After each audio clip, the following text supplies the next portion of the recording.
Okay guys, so I think very good morning. So let's start the session. So actually we're discussing about the cardiac cycle. So we'll discuss some little bit discussion about it. So this phase is atrial diastole, and this one from here, after atrial diastole, atrial systole starts or initiates. Now while the atria is going all these changes, in the meanwhile the ventricles will be in diastole only. Why? I will tell you why. So when the atrial diastole is going on, or when the atrial diastole started, the AV valves, they just closes. What are the AV valves? Tricuspid valve and bicuspid valve. They just closes. When they are closed, the atrial diastole is going on, so the atrias, they get filled up. The atrias are filled up with blood. So after the atrial diastole is completed, atria starts to contract. So while the atria starts to contract, that is atrial systole, so the ventricles will be still in a diastolic state only, means the ventricles still in a relaxation state only. So while the atria contract, the ventricles are filled with the blood that is being dropping from atria to ventricles. So after the atrial systole is completed, in the meanwhile the ventricular diastole also gets completed and ventricular systole starts. So when the ventricular systole begins, what happens? In the meanwhile, when the pressure reaches to a threshold, the semilunar valves open. When the semilunar valves open, blood is pumped into the pulmonary artery and aortic trunk. So as the ventricular systole finishes, ventricular diastole starts again. You understood? So what is the importance of these phases? So during the opening and closing of all these valves, you'll get a sounds, right? There's something called as heart sounds. For example, when the ventricular diastole is about to end, so there will be closure of mitral valve and tricuspid valve. So mitral valve and tricuspid valve closes. This leads to production of S1 heart sound. Now ventricular systole initiates and it goes on. So when the ventricular systole is about to end, AV valves closes. AV valve closes. Just 1 minute.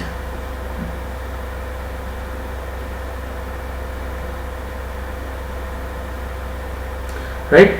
So when the ventricular systole is about to go on, AV valve closes, producing the S2 heart sound. Right? S2 heart sound. Now the ventricular diastole is about to go on, the filling of ventricles again takes place. So this ventricular diastole is denoted as isovolumetric relaxation, and the ventricular systole is denoted as isovolumetric contraction and ejection condition. Okay.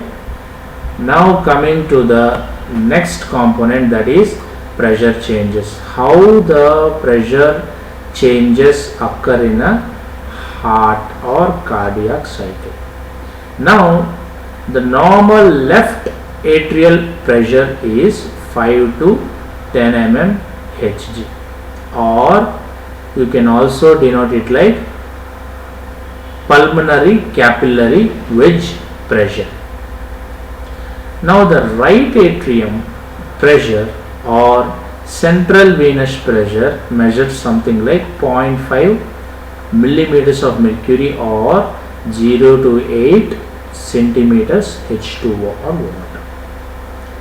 Now The central venous pressure, generally it indicates the venous return, which is the blood coming from the body to the right atrium. So central venous pressure actually denotes the venous return, the total volume of the deoxygenated blood that comes from the body to the right atrium. So that denotes the central venous pressure, right?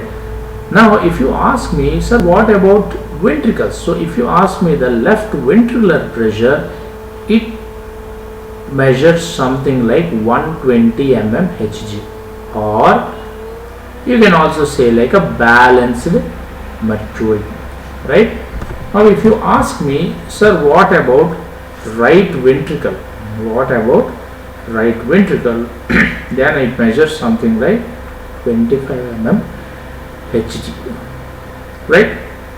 So actually these two will be in a balanced state. Okay. Now you take it like systole or diastole in left ventricle and systole or diastolic phase in right ventricle. It will be always in a zero measurement in diastole, because the ventricles will be in a relaxed state. The ventricles will be in a relaxed state. Now if you ask me, sir, what is the aortic pressure in aorta, then it will be like 120 mmHg or 80 mmHg. Now why ventricles will be having 0 but aorta will be having 80? Because due to a condition called elastic recoil property. Got it? Now if you ask me, sir, what about pulmonary artery pressure? Pulmonary artery pressure, it is 25 mmHg. It is 25 mmHg or 10 mmHg.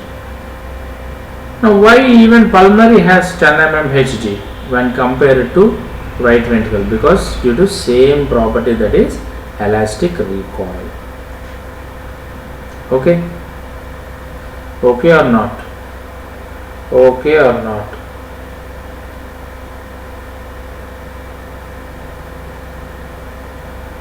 Why someone is asking? Okay, this 0 you are asking. Okay, see, see, this 0 is nothing but, see, okay.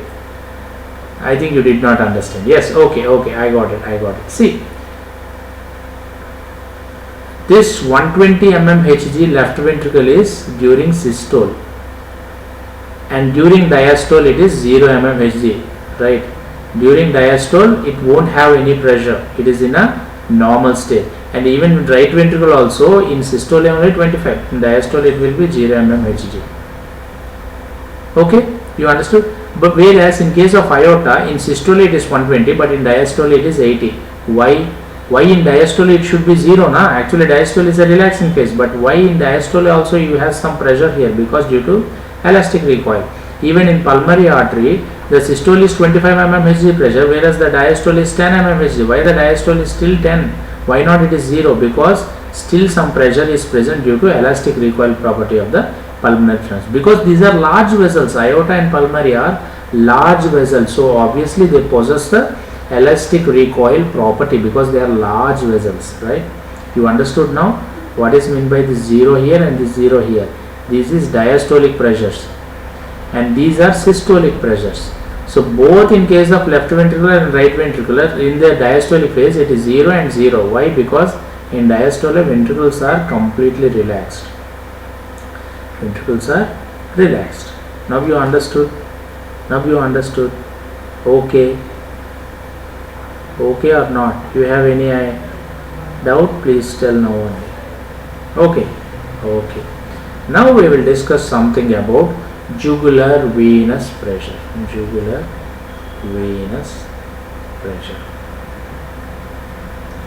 One of the doctor dropped me a question like, sir, in which year of MBBS we should marry? See, I am again explaining it to you. In MBBS, boys, I am telling to you only, exclusively, right?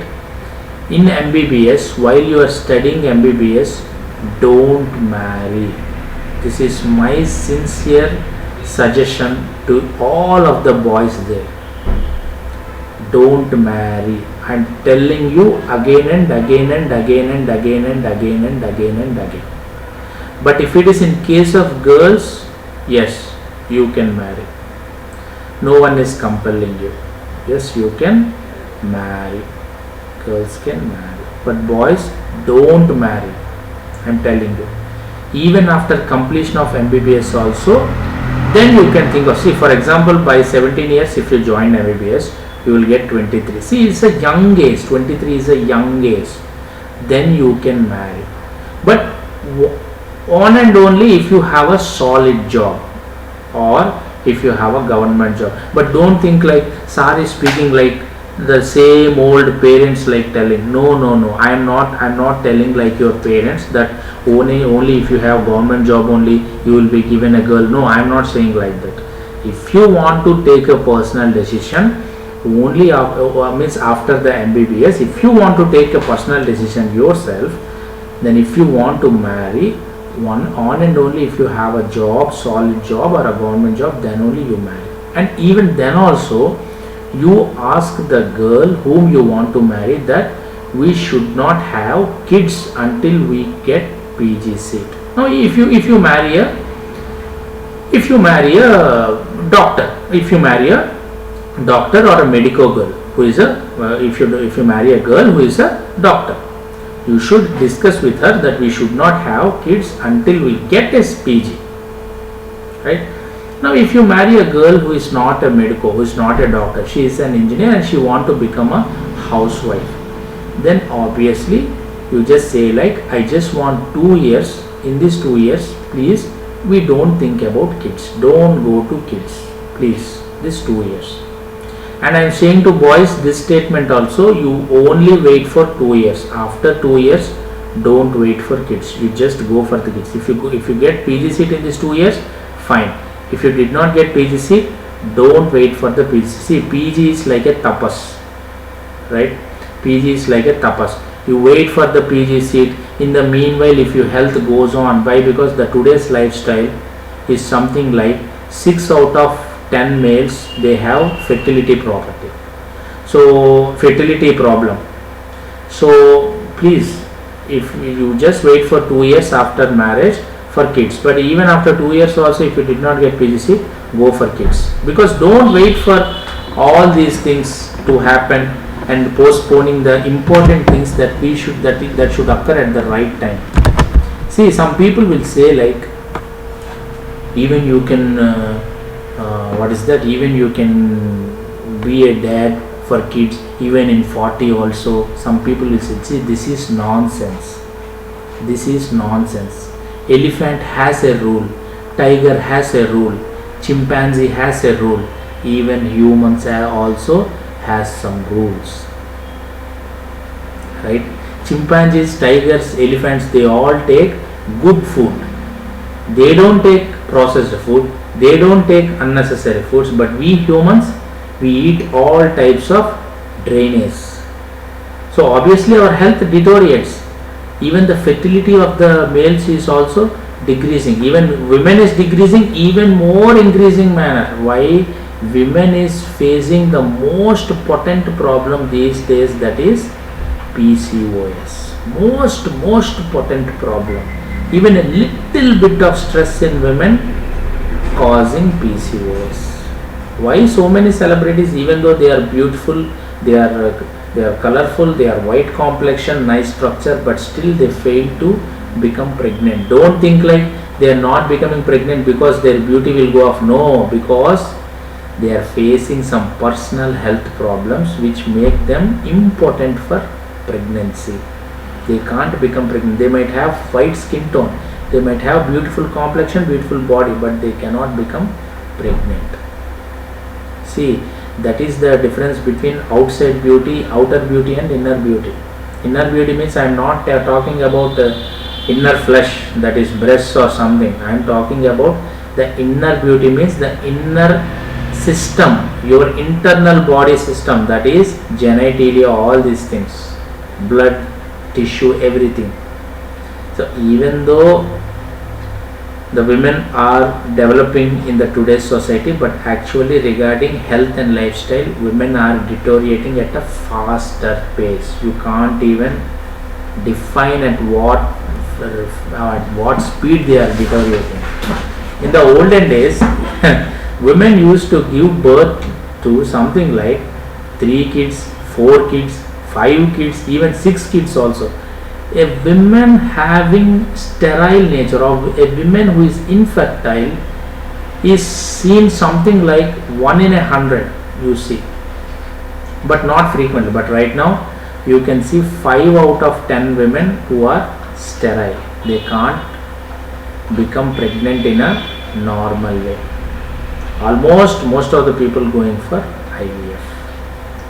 Why? Because women is undergoing severe stress. Why that stress? It is not due to husband, not what you think. It is not due to husband. It is actually the desires of women are increased nowadays excessively. The desires of women, luxury, lavishness. I want more money. I want more money earning husband. I want to see this. I want to see that. I want to become this. I want to become that. Even if I don't have family, I am happy with it. I want to live. See, the funny thing is, don't think like if you don't have kids, you can have happy life. That is why the God created our human body in such a way that you should have kids to lead a happy life. There is a link. See, why breast cancer occurs in women? You have any idea? Why endometrial cancer occurs in women? You have any idea what is the strong factor for these things? You know something called nulliparous? You heard about it, right? If the woman doesn't bear a child for her entire life, ultimately she is more prone to endometrial carcinoma, even in breast cancer also. The so-called parous or the parity, if she conceived at least for once, twice or thrice, is a protective factor for breast cancer as well as endometrial cancer also. Because if she bears a child, she will not have menstrual cycles for 9 months. Sometimes even for 1.5 years, sometimes even for 2 years also, the cycle will not come. So her endometrium is taking rest. Her endometrium is taking rest. So it will not go under so much of metabolism. Endometrium goes to resting period, something like hibernation. Endometrium will not proliferate, go on cycles, shutting off. This routine cycle will not be there. Endometrium will take rest for at least 2 years. So obviously after 2 years, freshly the endometrium again starts its metabolism very fresh without any stress. So that is why parity or pregnancy is very much protective factor for endometrial carcinoma, even for breast cancer also. Why? If you go on with your cycles lifelong, what happens? Your hormones get increased. The hormones goes into the cycles, increasing, decreasing, increasing, decreasing, increasing, decreasing. So the cycle goes on continuously. So at one point of time, it gets imbalanced, leading to cancers.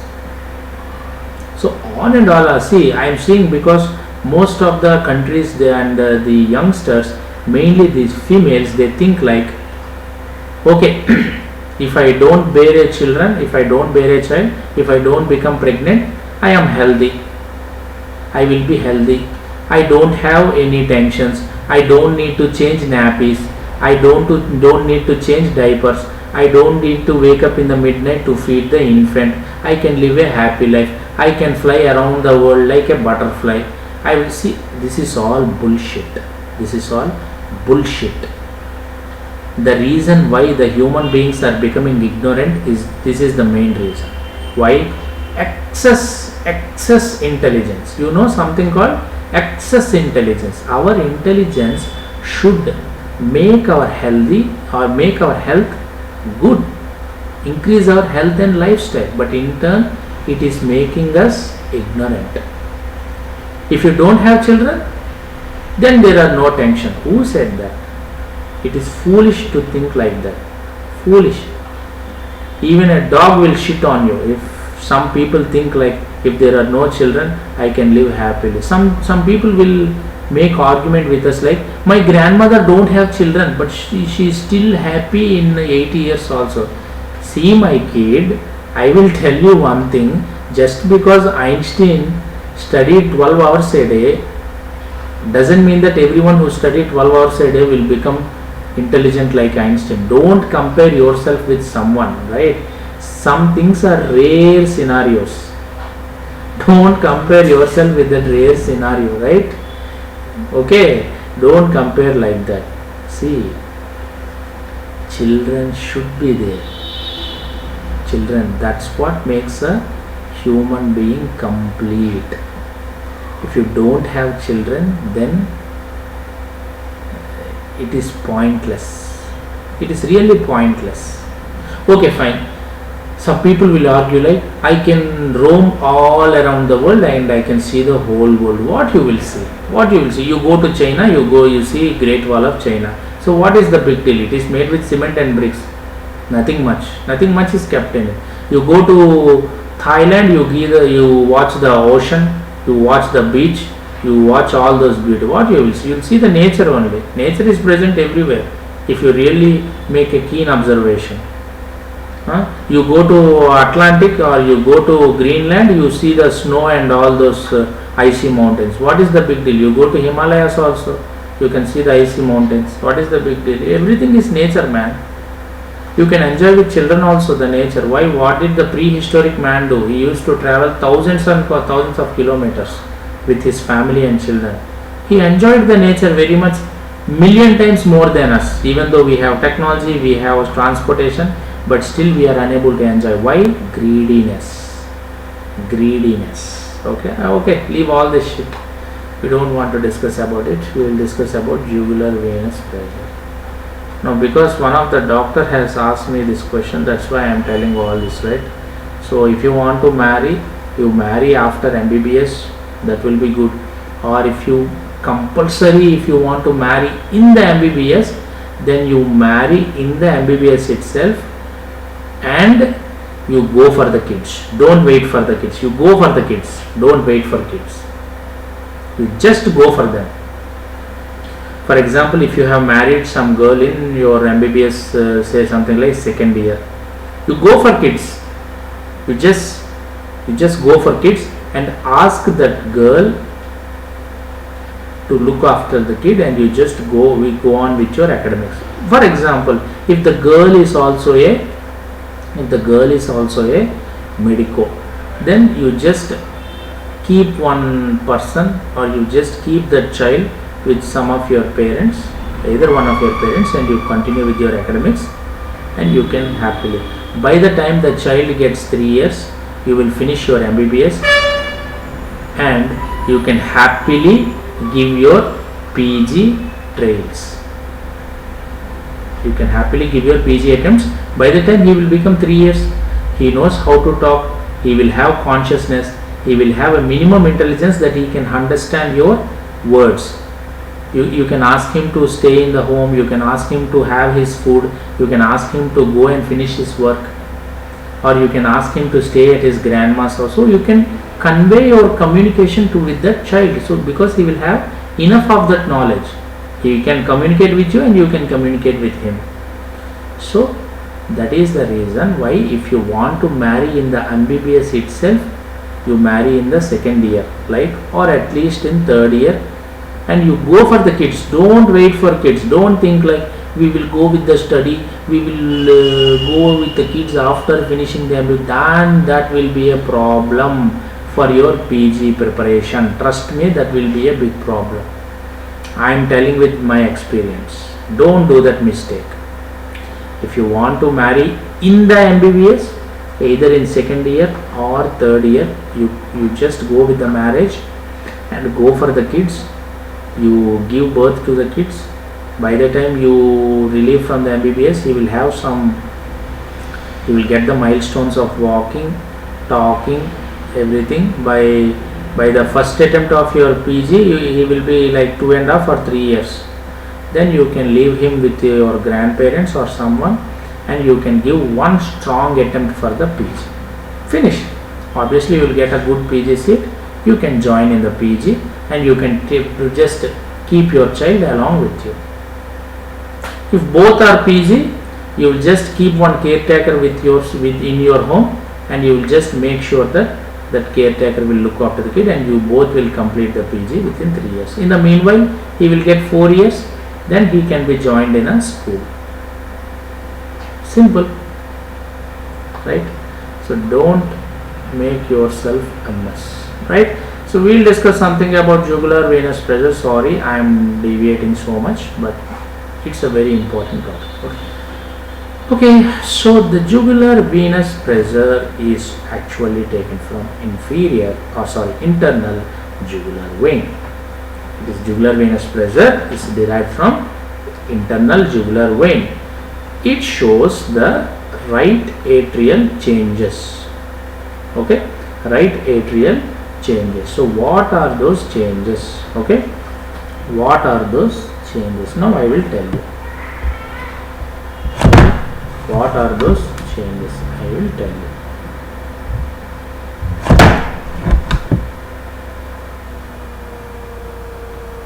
What are those changes? So, as the atrius contract, you will get a bump. You will get a hill. Then the atrius starts to get down. The graph gets down. Okay, now you will get another peak.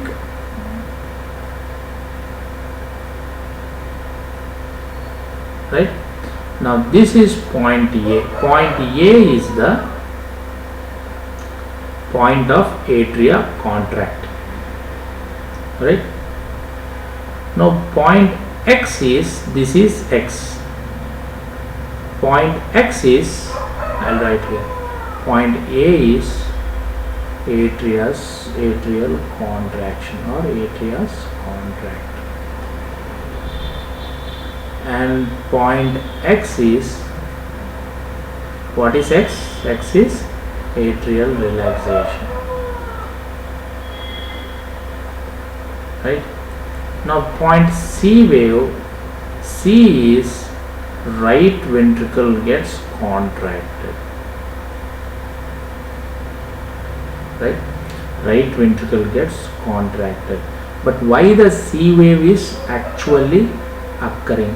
When the right ventricle gets contracted, there will be a bulge in the tricuspid valve. This bulge extends into the right atrium, which gives the bulge, small peak of pressure. That bulge is due to triventricular bulge into the right atrium, which causes the production of C wave. Now there will be something called, we have one more X. This is completely atrial relaxation. Now when come to the atria filled by the vena cava, that means the atria are slowly filled with the blood coming from the vena cava. Vena cava. This produces a spike in the pressure, that is V. That is this point V. Now finally, when the atria get empty, how they will get empty? By the opening of tricuspid valve. The atria get empty. Atria getting empty means what? The blood is flowing from atria to ventricles. The atria get empty, produces Y wave. Now you understand? You understand or not? Please say you understand or not. Understand? Okay. So now you got to understand Yeah, yes. This see atrias they get empty. This wave is the atrias they are getting empty. Empty means what is happening? The tricuspid valve opens, by which the blood from atrias they enter into ventricles. Means nothing but indirectly what is happening here? Ventricular filling. That's it. Ventricular filling. So Y shape can also be denoted like ventricular filling. You understood? So the point A occurs due to atrial contraction. So after atrial contraction, atrial relaxation occurs. Atrial relaxation is denoted by this X and this X. But in the mid, what is this bulge? A little bulge of C. The C bulge occurs due to when the right ventricle contracts. Right ventricle contracts, the tricuspid valve bulges into right atrium. The tricuspid valve, which is already closed, bulges into right atrium, leading to production of this little C wave. Now after atrial relaxation, which is represented by X wave, ventricular contraction occurs. Atrial filling occurs. Atrial filling occurs due to blood pooling from the vena cava. Blood pooling or blood coming through vena cava, which produces V wave. Now after V wave, atria gets empty. That implies the tricuspid valve opens, the ventricles are filling, the Y wave descent is seen. Okay, understood. Now we will discuss about volume changes in heart.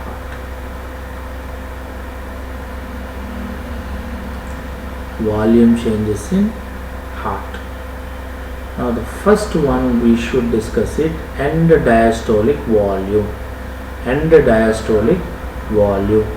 So it is the blood filled in ventricles. Blood filled in ventricles at the completion or during the diastole.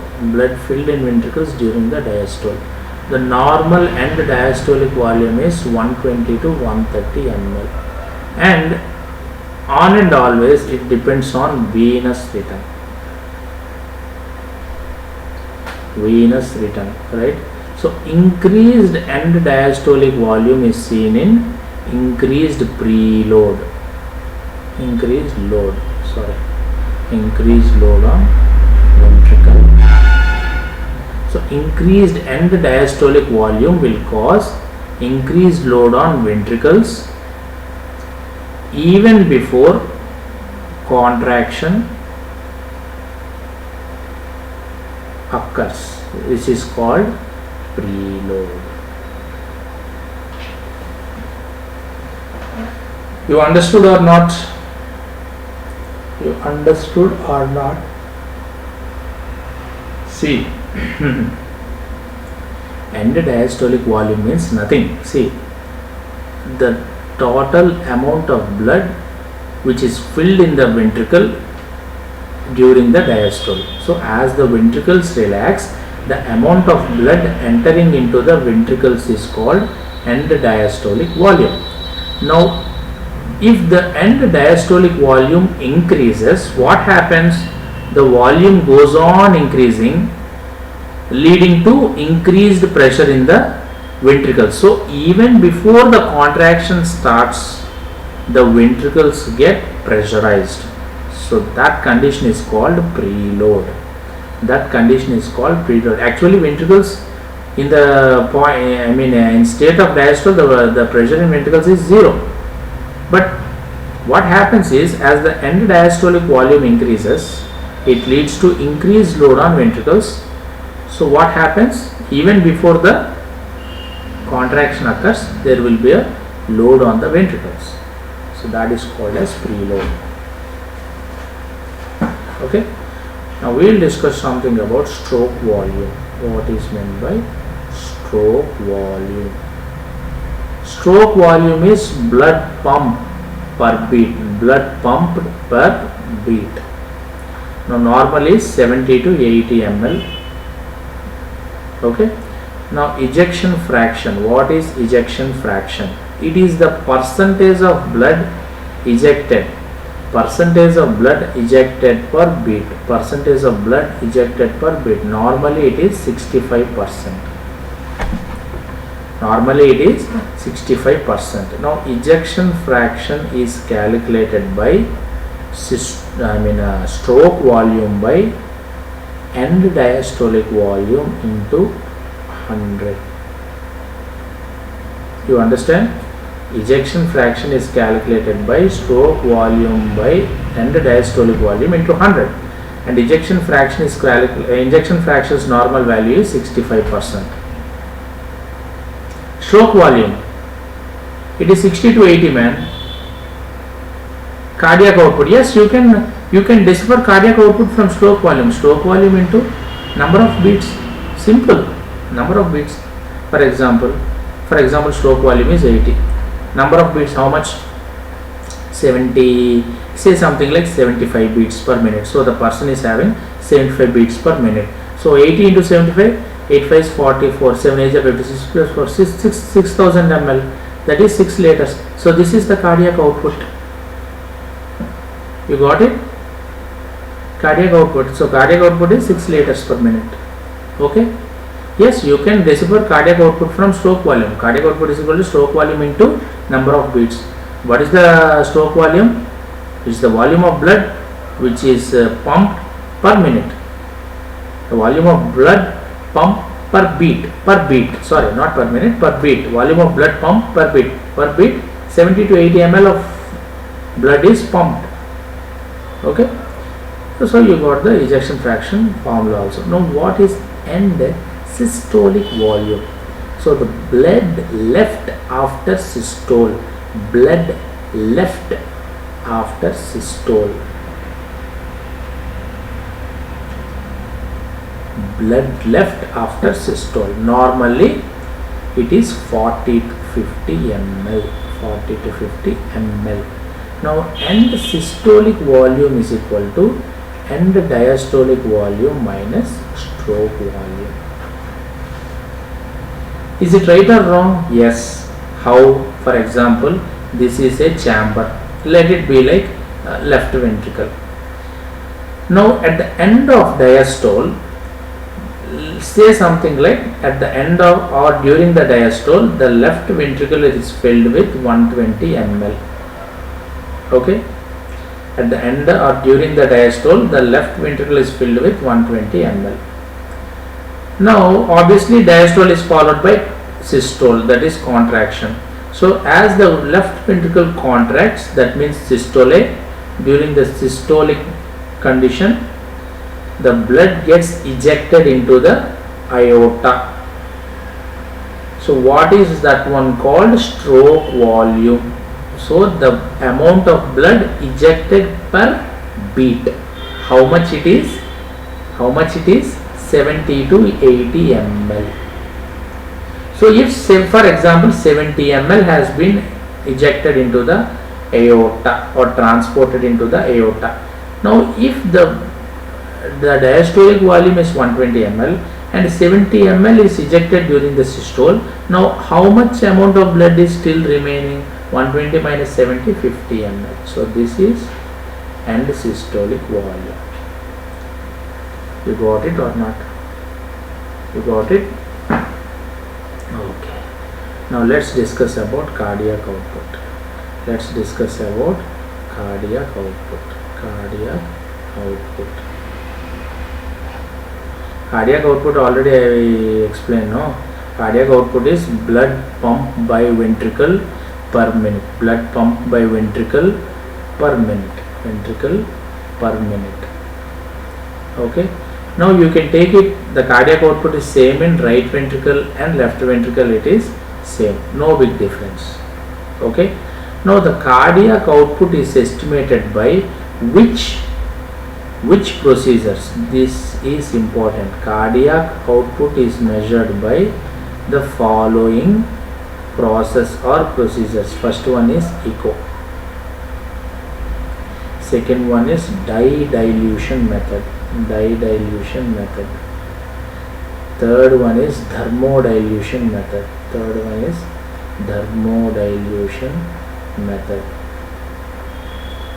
And how will the cardiac output be calculated? Previously we already discussed stroke volume into number of beats, that is equal to stroke volume, say something like, for example, it is 80, number of beats, for example, you take 75 per minute, obviously you will be getting 6 or 5 liters. For example, here you get 6 liters, but if you change the value you might get 5 liters. So 5 liters per minute is the cardiac output. But there is one condition that you should remember: during exercise cardiac output increases up to 20 to 25 liters per minute, which is called as cardiac reserve.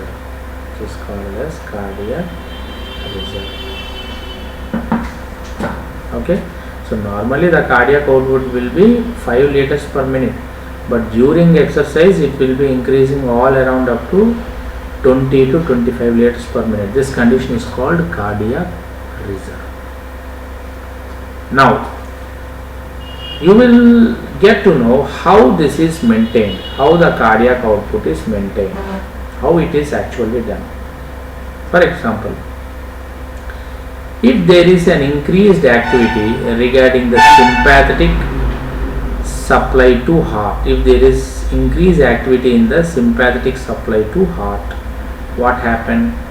It ultimately leads to ventricular myocardial contraction, further increasing the stroke volume, which in turn increases the cardiac output. And if there is a decrease in activity of parasympathetic, then ultimately it will leads to SA node activation, leading to increase in heart rate, leading to increase in cardiac output. So these are the scenarios you see which leads to increased cardiac output. Now we will discuss a condition where the end diastolic volume is directly proportional to stroke volume. That implies if there is more amount of blood filling, right, then it leads to more pumping. That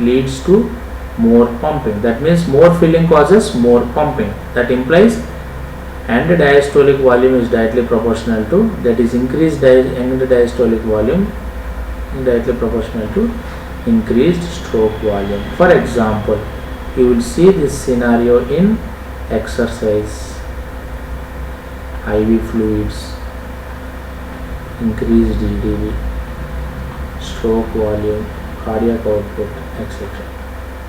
Now this condition is called as a law. What is that law? Frank-Starling law. Now what about inotropic effect?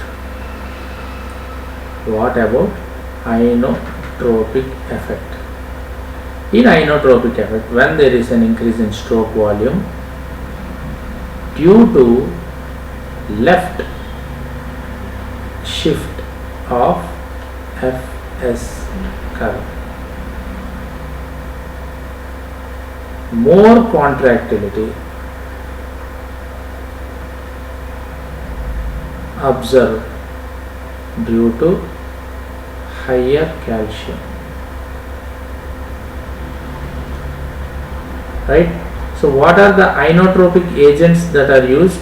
Epinephrine, norepinephrine, dobutamine, which acts on beta 1, dobutamine. Next, digoxin, which acts by decreasing sodium potassium pump and increases calcium,